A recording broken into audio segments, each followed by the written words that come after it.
Hi guys, welcome to my channel Mauritius with Love. Earlier I released a video about our personal journey for me and Ryan regarding our little daughter where we did IVF. I didn't give much detail about the IVF process. It was just literally a video about our personal life, what we're up to, and what our life entails a bit. With this video I will give a bit more in-depth details. I will go in depth with the process, the IVF process. So like what it is, how you do it, what are the risks, what do you expect, what will happen, and how does it go. So the first thing they do a blood test for both you and your partner, just to make sure you're clear, you have got no AIDS or hepatitis B or all these type of thing. Once that's done, they do a swab for the woman to make sure, again, your ovaries are clear and everything is good. And then they take a sample of the sperm for the male to make sure the quality is good. Once that's done, then they start the downregulation. So the downregulation process is where they make you do like a menopause. So they take full control of your body. So you'll have to do... for my journey, I had to do an injection first thing in the morning for 3 weeks. And it was the same amount every day.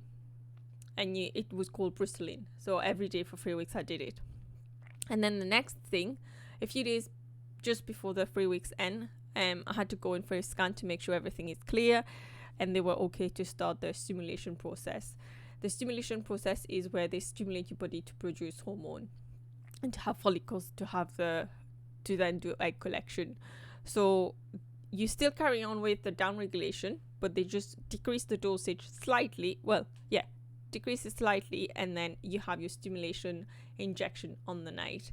And that mine was on for 2 weeks. So you do your downregulation injection in the morning and then your stimulation injection on the night for 2 weeks. And I did that. But you have so many internal scans during your stimulation process just to make sure the follicles are growing as it should, or sometimes they'll have to up your dosage or decrease your dosage or just stop the whole process, depending how it goes. But for me, they had to up my dosage as the follicles was growing slightly slower than they were expecting. Once they get to a certain length, the follicles, which is from 15 if I'm not wrong, and above, 15 to 25, then they can collect the follicles. And mine was going on for 2 weeks when I did my stimulation process. Then they call you for the egg collection, but prior to egg collection they give you 2 tablets, two tablets, one to take on the night and one in the morning. It's like a painkiller to prepare you for your egg collection. But the day before, you don't do your downregulation and your stimulation injection. You have a trigger shot. And the trigger shot is they give you an exact time you have to do it, so it doesn't impact when they have to do a collection the next day. Once you do your trigger shot, that's it. There's no more injection, which is good. And then the next day you go for your egg collection. Egg collection is so quick. It's only about a 20-minute process. I personally didn't feel anything. I was aware what was going on because they do general anesthetic. I was aware what was going on. I could hear them talk, like the consultant or surgeon. I could hear them talk. It was the consultant. I could hear them talk to say, they were collecting the follicles from my left and then went to the right. Well, I didn't feel anything. Some people do feel it. Some don't. Some are not aware at all. Even through the process of downregulation and stimulation process, the consultant did say you may have a lot of different side effects, like feeling lethargic, you may feel bloated, you might feel headache, you might put on weight. And I was ready for that, and there's a lot of risk associated with it, and they do tell you before you get started, and we were ready for that. But thankfully I didn't. Maybe I had a few headaches now and then, but at the same time I was working, and with change of weather, you can't just pinpoint it was down to that process. So I just took it as it went, and it went well. So back to the egg collection. They do the egg collection, which is a 20-minute process. You go home. They keep you in the hospital for about an hour or two, just to keep you under observation, and then they let you go, and let the anesthetic wear off as well, and then you go home. The next day they call you, and let you know how many eggs has fertilized. On the day of the egg collection as well, they take a fresh sample of the sperm from the partner, so they can do the fertilization in the lab. And like I said, the next day they call you and tell you how many eggs have fertilized. And I think, if I'm not wrong, we had 6 were fertilized, or 5, something like this. Yeah. So, and then they tell you either they do a 3 days embryo transfer or a 5-day. We had a 3 days embryo transfer. On the day of the embryo transfer, again, it was 5 minutes. It was not that long. You have to go with a full bladder, so they can see when they put the embryo back in, and then literally the embryo just goes in, and they show you on the scan like how the embryo goes in, and it's dropped, and it's amazing to watch it. Personally, I was really amazed by it. Once that's in, that's it. Now you can't do anything. It's literally a waiting game, and I think that was the hardest bit for me, because you just don't know what is going to be the outcome. But again, you have to be positive. You don't have any injection to do, like I said earlier, but you have pessaries that you have to use 3 times a day, and it's literally up the vagina. Once you've put the pessaries, it goes on until you have your blood test. You carry on using the pessaries. So you have your blood test after 2 weeks, and that is to confirm whether it had, like, you're pregnant or not. And it is so tempting to do pregnancy test just to see if it has worked or not, and they do advise you not to, just in case, and you just don't know, because of the injection you've been doing. The pregnancy test sometimes read it wrong, so they did advise not to do any pregnancy tests and just to wait for the blood test. But again, it depends on people. I did a few just to brace myself when I hear the results, and stay positive and have the support of the family. Take maximum support if you can from the family. If they're there for you, just take it and enjoy the journey. Each journey is different. Everyone is different. If you do feel any headaches or any side effect, it's okay. You're allowed to feel it because of the injections. It's not like you shouldn't.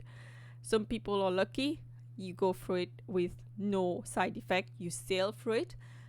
I personally feel I've sailed. I had no issues, and I would do IVF if I could again.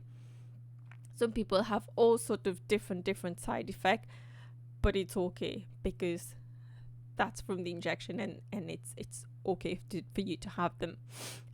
But just remember, it's only a short-term process. It will go, and the outcome of it, it's all worth doing it. So once I've done the embryo transfer, like I said, after 2 weeks, you go back first thing in the morning. They do a blood test, and then they call you to tell you whether it has worked or it hasn't. And for us, it did. We were over the moon. I still can't believe when I look at me, like my little daughter, which is in the background, that we had her following the process of IVF. It gave me so much faith in the process when they say it has worked. Not like it would have not given me faith, but knowing it has worked first time round, you have to have faith and think like, wow, this is amazing. And that's her when she was first born in the hospital. And then if you're successful as well, like pregnancy wise, you have a scan at 8 weeks and 10 weeks, or is it 6 weeks and 10 weeks? And then off you go after 10 weeks as a normal pregnancy. But then they recall you back further on the 3rd trimester to have more scan, because your IVF, they class you as high risk anyway, just because it's IVF. So you have more scan towards the last few weeks, so like 34 weeks, 36 weeks, just to make sure everything is going fine. I'll show you a little video of my husband preparing the injection, and there it is.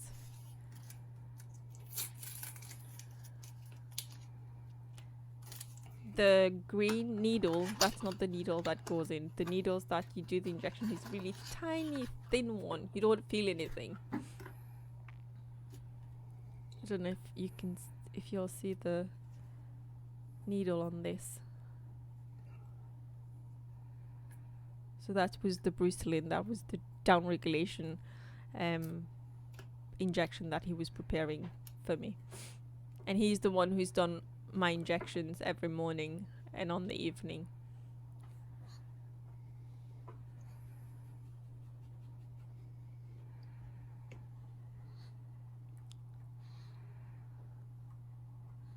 So, and the injection goes literally just on your tummy. It's not so, it can be sore, but for me it was not. It was fine. And I have to say, I was really scared of needles. Literally, sometimes I would just cry. But this has helped me to overcome my fear of needles. And I'll show you the next, like the outcome. And that's Amira, our little daughter, when she was first born in the hospital, and the results of the IVF. And now we've got 3 embryos, or 3 embryos left to use in the future. So again, we don't know what the plan is, if we are going to have another one, or if we will be blessed to just have a natural pregnancy this time. But yeah, this is the IVF process. If you've got any question or you want to know anything, just drop a comment and I'll happily speak about it. So I hope you guys have enjoyed it. It's very close to my heart because without IVF I wouldn't have had Amira, or not just me and Ryan wouldn't have had Amira. And here is the outcome of the IVF. And I'll see you yeah, I think I'm just rambling, but yeah, I'll see you next time on the video if you want to see anything. Thank you for watching, and please don't forget to like, subscribe and share, and I'll see you next time. Good night.